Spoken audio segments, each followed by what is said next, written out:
After you get arrested, they have you sit down next to a machine and they type your name in it. They have you blow into the machine and it spits out an answer of whether you're above or below the legal limit. But you might not know anything about the machine and they're not going to tell you. Well, we know about those machines. Do you ever wonder why when you go into your doctor's office for a blood test and they tell you to fast or not eat the night before? They do that because they want to make sure that there's nothing that's going to interfere with the results of that test.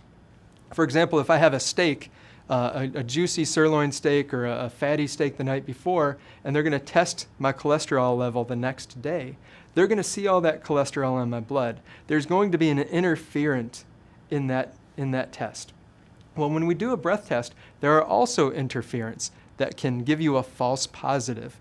For example, if you burp, or if you belch, or if you have acid reflux, and half of America has that, unfortunately we just don't eat as well as we should, that will interfere with the breath test and introduce alcohol into the machine that the machine doesn't know is a false positive.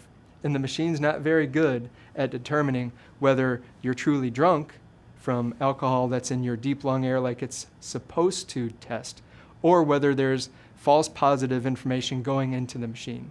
I'm familiar with the errors that this machine can produce. I've been working with this machine for the past 19 years. It's important for you to hire a lawyer that is also familiar with these machines and how they can give you a false positive, how it can say you're above the legal limit when you really are not above the legal limit.